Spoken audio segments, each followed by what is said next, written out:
Halo teman-teman, ketemu lagi di Ruang Ngobrol. Ini saya kedatangan tamu istimewa.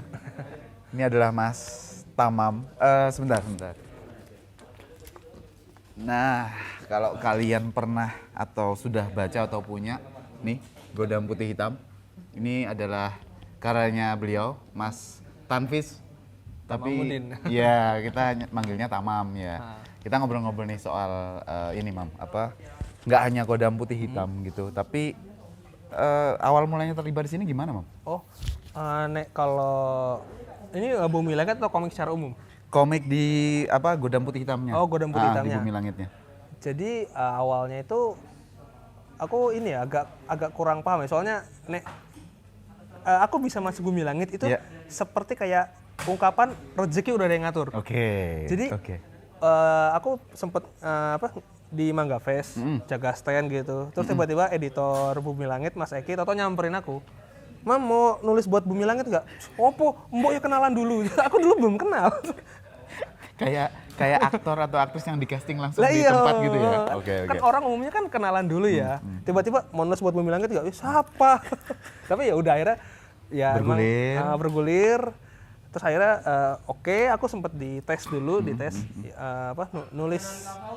nulis dalam bentuk skrip, dalam bentuk storyboard yang sederhana ya, sederhana, dalam bentuk novel juga seperti tes, karena yaudah aku gabung di Bumi Langit. Itu di tahun berapa Mam?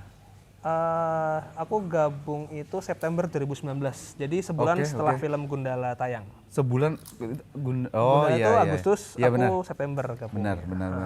Pas Gundala itu aku diminta oleh dalam hal ini Bumi Langit dari Mas Sungging untuk pakai kostumnya Gundala dan premier. Oh, yang di Jogja. Yes, karena sama Mas Sungging kan di Bumi Langit juga. Sama Mas Sungging itu aku udah kenal 2006. Udah sering ke rumahnya segala macam gitu. Jadi dan Mas Sungging sendiri memang putra dari Pak Wit NS kreator Godam gitu. Nah, menarik sih Mam, berarti emang bener-bener kayak dapet bintang jatuh aja di yang emang namanya rezeki, nggak ada yang duga. Meskipun caranya serem ya, mau nggak? Iya, kayak siapa orang ini, mana Mas Eki itu kan kayak karakter silat ya. Badannya tinggi, rambutnya gondrong, atau tiba-tiba main nodong aja. Boleh kenalan dulu. Oke. Terus Mam, sampai sejauh ini kamu kira-kira tuh kan kamu memang sebelumnya karena sudah terlibat di Manga Fest tadi, berarti kan memang dunia komik kan nggak asing. Iya memang. Ya kan? Terutama komik Indonesia lah kalau kita bicara gitu. Nah, sampai sejauh ini terlepas dari ada atau nggak adanya pandemi gitu, dunia komik yang kamu lihat di Indonesia tuh kayak gimana? Nah, ini menarik sih karena kalau misalnya kita menengok sejarah komik Indonesia, kan lewat tahun 80-an sempet kayak geliatnya menurun ya. Benar. Kayak misalnya kalau dengar cerita-cerita dari almarhum Pak Hasmi dan yang lainnya, wah dulu itu kan 60-an, 70-an itu kan ramai sekali, semua orang baca komik. Iya. Tapi ketika komik-komik terjemahan datang, ini aku nggak semata-mata menyalahkan komik terjemahan ya, karena dulu komik Indonesia itu kan formatnya seragam. Benar. 2 panel atas bawah, ukurannya segitu, narasinya panjang. Terus tiba-tiba muncul komik-komik Eropa yang berwarna, komik-komik Jepang yang panelnya macam-macam. Makanya itu kayak menurutku kayak semacam tantangan buat komik Indonesia. Dimana ketika akhirnya geliat komik Indonesia agak turun, nah ini aku ingat kata-katanya, aku lupa Mas Beng atau Mas Hikmat yang pernah ngomong. Orang-orang komik itu adalah para pencinta yang keras kepala. Meskipun kayak katakanlah industrinya nggak jalan, meskipun mungkin pekerjaan utamanya tapi tetap berkomik. Tetap di situ aja. Tetap berkomik, konsisten. Karena konsistensi itulah komik Indonesia masih ada sampai sekarang. Makanya kayak generasi bawahku itu harus berterima kasih pada komikus-komikus era 90 2000-an yang dimana kalau misalnya kita dengar ceritanya itu era yang paling berdarah-darah itu loh. Karena jatuhnya tuh dalam banget kan. Dalam banget. Saya jadi ingat sih Mam, sama Om Hasmi almarhum kan juga sering ketemu, sering ngobrol kan, akrab juga. Karena dari situ terus dikenalin sama Sungging itu tadi. Om Hasmi itu cerita di akhir 70-an kalau sama Pak Wit ke Jakarta untuk menerima honor, Itu di kereta api itu uangnya karena mereka pakai kemeja, uangnya tuh ditaruh di saku depan dan uangnya keluar-keluar. Iya. Jadi dia sombong gitu, Sombong, jalan orang dari kaya. gerbong satu ke gerbong lainnya kayak gitu. Ya ampun, ya kasihan sih memang pada saat saya, bukan kasihan dalam artian apa ya. Saya tuh ngelihat nyari rumahnya Om Hasmi Gundala, kreatornya Gundala ya teman-teman. Itu tuh bener-bener hanya karena di majalah Wizard disebutkan kontributornya Wizard habis wawancara sama Om Hasmi Gundala yang berdomisili di Jogja. Udah berbekal itu aja, saya berdua sama teman itu nyari kemana-mana. Ini kira-kira rumahnya Om Hasmi di Jogja, puterin pokoknya harus ketemu, sampai begitu ketemu tuh kayak ketemu living legend beneran gitu. Emang seluar biasa itu, dan memang Gundala sama Godam kan yang paling saat ini itu, ya saat itu topnya. ya topnya gitu. Nah kembali lagi Mam tentang ngelihat ya itu tadi perjuangan senior ya, yang udah berusaha menghidupkan lagi komik Indonesia. Nah sekarang itu dengan semakin beragamnya, kita gampang banget kan dapetin bacaan ala komik Amrik, Jepang juga tetap ada, tambah webtoon segala macam, terus sekarang beredar banyak banget one shot atau graphic novel yang pokoknya accessible lah gitu. Lebih mudah. Kamu dan mungkin bisa cerita juga teman-teman di Bumi Langit melihat ini itu kayak gimana sih gitu.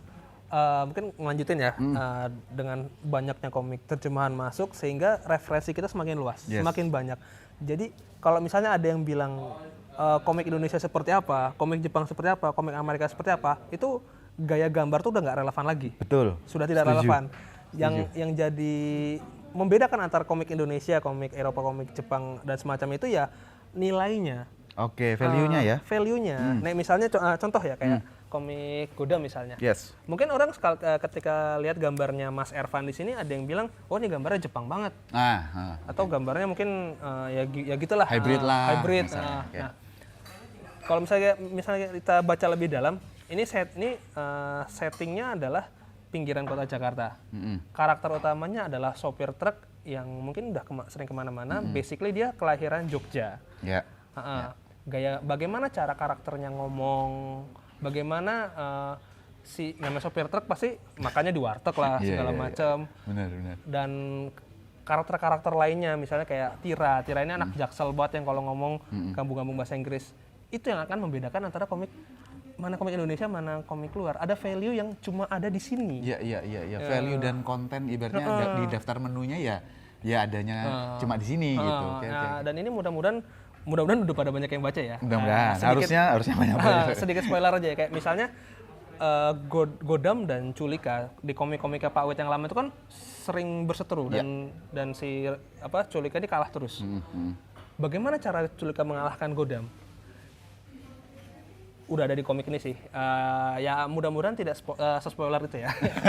Bagaimana cara Culika ngalahin Godam? Akhirnya Culika ngomong ke roh setan, dikasih tahu. Ya namanya setiap manusia itu kan ada sedulur papatnya ya. Sedulur papatnya. Nek mau ngalahin Godam, sedulur papatnya dihancurin dulu. Sehingga dia lebih lemah. Yang mendorong pondasinya yang mendorong dari belakang nggak ada, membersamai kiri kanan nggak ada, melindungi di depan nggak ada, baru dia lebih mudah dihancurkan. Ada nilai apa ya? Nih orang ketika ngeliat Godam kan ngerasanya kayak ini kayak Christopher Reeves. Iya benar. Ini Superman mungkin pakai kostumnya Thor semacamnya. Tapi ketika baca ya udah orang baru bisa tahu ini komik Indonesia ya berdasarkan value-nya. Itu yang menurutku penting, dan nggak cuma Godam. Ini aku ngasih unjuk Godam ya karena aku penulisnya ya. Dan juga teman-teman komik Indonesia lainnya kayak Scrambled misalnya. Itu yang bikin anak Jogja juga. Tapi orang ketika lihat ini komiknya gayanya Jepang banget gambarnya. Tapi kalau misalnya udah baca, ya udah ini feel-nya yang kita dapatkan. Ini anak-anak SMA yang ada di Indonesia. Kalaupun karakter namanya misalnya, kan karakter namanya terdengar tidak Indonesia ya, Hosea, Valen segala macam. Ya mungkin mainmu kurang jauh. Mungkin kamu nggak punya teman di sekolah Katolik atau semacam yang namanya seperti itu. Benar. Dulu jadi ingat juga waktu Mato 5 menit sebelum tayang itu bikin komik pertamanya 1SR6. Itu kan juga bagi teman-teman di Jogja yang ngerti SMS. Ngerti sekolah di Jogja itu ada apa aja, itu relate banget kan? gitu. Meskipun gambarnya Mato ya ya kalau orang bilang manga ya ada unsur manganya juga. Karena dia baca manga mungkin. Jadi memang nggak relevan sama sekali sekarang karena komik Amrik sendiri sudah ada Amiri manga. Iya, gitu Guri Hero gitu-gitu. Iya benar. Oke sih, menarik sih. Nah, terus Mam, kalau menurutmu di Indonesia nih, kamu kan udah jelas bisa dibilang berada di industri ya, industri gitu. Sementara kalau kita bicara komik kan masih sangat banyak yang sendiri kan gitu. Betul. Nah, ini kedepannya kamu pernah ini nggak ngobrol-ngobrol sama teman-teman di Bumi Langit atau memprediksi sendiri atau gimana mengira-ngira kira-kira kedepannya tuh pola seperti apa nih yang cukup cocok untuk kita di komikus, karena komikus di Indonesia itu kan pengennya one man army show gitu. Iya kan, gambar bagus punya sendiri, cerita punya sendiri, IP hak ciptanya punya sendiri segala macam. Padahal sebenarnya kan butuh kerjasama yang luar biasa, mata rantainya tuh harus lebar, luas dan kuat gitu. Nah itu kamu lihat itu gimana, Mam? Nek dulu zamannya Pak Hasmi, Pak Wit, Pak Ganes dan semacamnya, mungkin one man army masih memungkinkan karena dulu komiknya sangat sederhana, nggak ada tuntutan deadline dan semacamnya. Sementara zaman sekarang kayaknya hampir mustahil untuk one man army karena ada tuntutan deadline. Misalnya kalau buat teman-teman yang di webtoon misalkan mingguan, atau mungkin ini kan kita terlibat kontrak sama perusahaan, di mana udah ada jadwal dan segala macamnya, sehingga sangat butuh yang namanya kerja kolektif,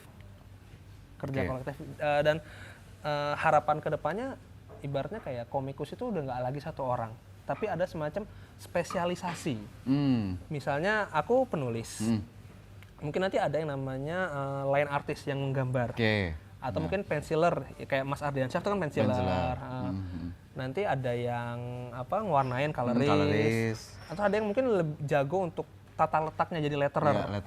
Sehingga ketika nanti ketika industri ini semakin lama semakin matang, orang-orang jadi nggak takut lagi untuk terjun ke dunia komik meskipun nggak bisa gambar. Karena kan orang saat ini mikirnya adalah komik harus bisa gambar. Padahal nggak harus. Nek kamu bisa nulis cerita, kamu mungkin kuliahnya di sastra atau di mana yang memungkinkan untuk nulis cerita. Ya kamu bisa jadi komikus sebagai writer. Yes. Asal memang kompeten di situ kan gitu. Atau kalau misalnya kamu istilahnya desain interior, kan kita butuh ya, maksudnya buat bikin background yang pas segala macamnya. Itu kita butuh juga ilmu itu. Jadi nggak cuma sekadar gambar aja. Nah, kedepannya nanti ya mudah-mudahan itu sih komik jadi sebuah udah orang jadi terbiasa dengan yang namanya kerja kolektif dalam komik. Tapi itu ini ya, kalau aku sih ngerasa sekarang itu kira-kira 3 tahun terakhir itu semakin mengarah ke sana sih. Semakin mengarah ke sana, artinya orang semakin tahu bahwa kalau bikin komik sendirian tuh ya emang capek banget. Emang capek banget gitu. Nah, kamu sendiri, Mam. Kamu sendiri sebagai penulis, apakah terbuka untuk teman-teman misalnya nanti ada yang kontak kamu di sosmed atau segala macam, Mas Tamam, aku kerja collab yuk, satu one shot atau misalnya satu chapter aja, misalnya Mas Tamam yang nulis atau apa segala macam. Kamu terbuka nggak seperti itu? Karena menyambung ke obrolan kita yang persis sebelum ini, yaitu tadi kerja kolektif itu kan juga berkaitan dengan seberapa kita mampu dan mau untuk membuka, kan, kayak gitu. Kamu gimana? Nah, aku biasanya tanya dulu sih. Yang pertama yang pasti jadwalku ada apa enggak? Benar. Soalnya aku ya tetap harus komitmen sama suatu pekerjaan ya. Nek jadwalku sudah kosong, mau bikin cerita tentang apa? Soalnya mau dibayar semahal apapun, nek ceritanya nggak masuk, aku pasti setengah hati. Nek aku udah setengah hati, karyanya jelek. Nek karyanya jelek, ya ada perasaan bersalah pasti. Benar. Cerita tentang apa? Tanggung jawab kita ya. Tanggung jawab. Nek ceritanya cocok, mungkin nilainya juga nggak berseberangan. Ya udah. Red card tuh segini. Nah, terus juga mungkin kayak ini komiknya untuk apa? Nah, itu komik untuk perusahaan besar ya red card tuh aku akan menyesuaikan. Tapi kalau untuk misalnya kerja sosial misalnya, aku mungkin nggak akan semahal kalau untuk perusahaan besar. Atau mungkin charity atau charity itu aku makan kayak misalnya kayak tujuannya bagus nih untuk anak-anak di daerah atau semacamnya kliennya terpercaya segala macam, bahkan kayak ya udah terserah aja bayarnya. Jadi ya ada nilainya juga. Tapi terbuka ya sekali lagi ya untuk kayak gitu. Oke sih Mam. Mungkin masih banyak sih teman-teman yang perlu diobrolin, cuma durasi kita juga terbatas. Teman-teman yang nonton Ruang Ngobrol ini juga tahu Mam bahwa nggak lebih dari sekian belasan menit lah untuk kayak gitu. Oke teman-teman, makasih banget yang udah nonton konten kali ini bersama Tamam, penulis Godam Putih Hitam. Jangan lewatkan obrolan-obrolan selanjutnya di Ruang Ngobrol. Thank you. Siap.